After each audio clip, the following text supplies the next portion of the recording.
Hi there. I'm Hannah, Farmhouse654, and I am here to talk with you today about the very first question that came in for my weekly Q&A session that I'm getting ready to start. So this question was like pretty heavy. I was kind of expecting like some smaller questions about home decor or maybe like photography or being a teacher, but this question is so important, and I think sometimes that just hearing another mom's perspective on it is helpful, um, just to kind of make you know, like, okay, we're doing it right, or we could maybe work a little harder on this part of the conversation. So, this question is basically, how do we make sure that our girls love themselves? How can we convince them that they are worthy of love and that they are great, that they are beautiful, and not just from mom's perspective? So I kind of started racking my brain thinking, like, what could I say about this subject? In the world that we have today, it's really too bad because girls are sexualized at such a young age. They are expected to look a certain way and to act a certain way and to say these certain things. And I think sometimes that as parents, we don't want them to grow up that fast. But at the same time, we don't want to like stick our head in the sand and just pretend like it's not happening. So I kind of came up with these 5 ways that I think we should be able to impact our girls in a positive way. The first way is to lead by example. Women struggle with insecurity. I would say the majority of women struggle with insecurity in some way. And I think that sometimes, like, just finding that place of contentment and just self love and knowing that I am the best me that I can be is going to be the best example that we can be to our girls, because our girls are going to struggle with insecurity. And so for them to look at us and say, hey, my mom or my aunt or my grandma or these other women in my life, they are so happy with like who they are. And yeah, we're all trying to get better every single day, but they are so happy in the skin that they have been created in, that I want to be like them. Most important for women, adults, children, teenagers, however you want to look at it, is just to stop the comparison game. Obviously, social media has just upped this issue in an infinite way. We have Instagram and Snapchat and Facebook and Twitter for all those cool people that understand how Twitter works. And I can look on there every single day and I can see somebody's house who's bigger than mine, and somebody's skin who's darker than mine, and someone who wears makeup, unlike me.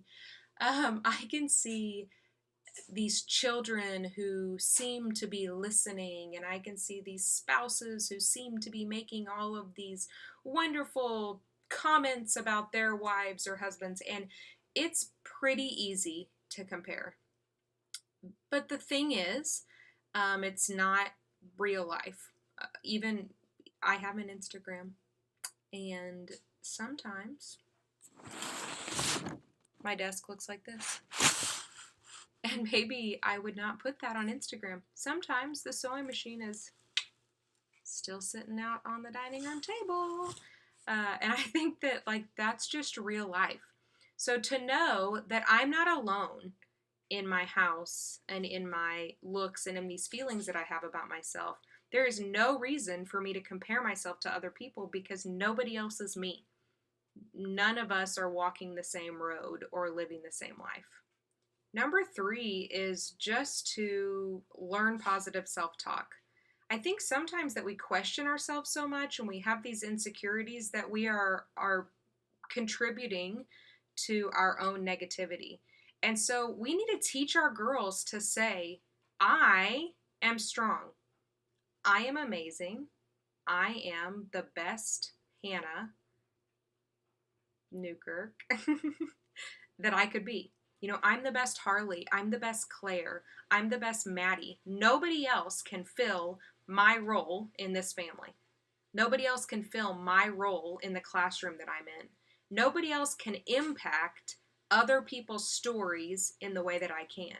And I think sometimes that kids just don't feel like they have the power to make a difference. And we have to teach them, yes, you do have the power to make a difference. Your words could change someone's life. Your actions could change someone's life. You being kind to someone or including someone can make a difference for them. And in the same way, somebody else is going to impact your story in that way. Okay, so number 1 is to lead by example. Number 2 is to stop the comparing game. And number 3 is to learn positive self talk.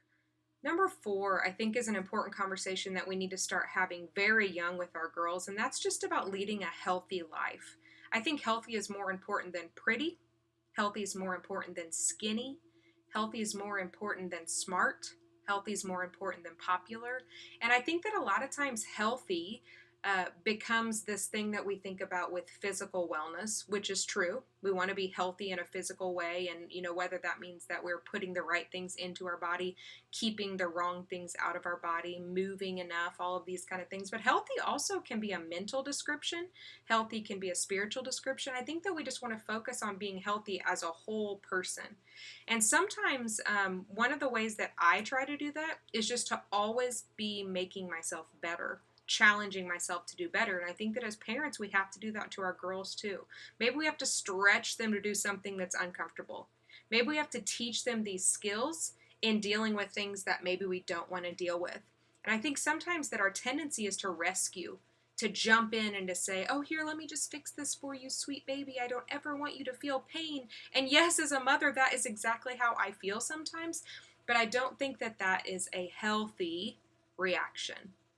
So number 4 really just leads me right into number 5. Number 5 is truly just teaching your girls how to deal with haters, how to deal with those negative people in life.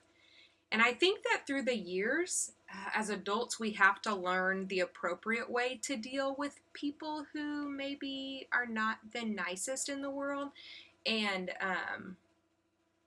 I've had to do a lot of soul searching in this area because we have had some family members and some dear, dear friends who just have not always treated us the right way. And I'm sure that people could say that about me too. I'm sure that I have not treated some people the way that I should treat them. But just really in the last 3 or 4 years, I have just found what really works for me in dealing with negativity. And I think, first of all, just to know that when people are treating me poorly, if there is no rhyme or reason, if I truly believe that I've not done anything wrong, then I just have to say, okay, this is a reflection of that person's heart. And the thing that I can do to impact their heart is to pray for them and love them. And that is not easy because there are days that I would actually rather not love them. And there are days that I make the wrong choice in that regard. Okay, so that's like my 5 thoughts on helping our kids to love themselves and helping them to hopefully make a difference in other people's lives. The first one is to lead by example, to love yourself and to know your self-worth. The second one is not to compare to other people and to teach your kids that that comparison game is pretty worthless, and a lot of the things that we are comparing to are not even true.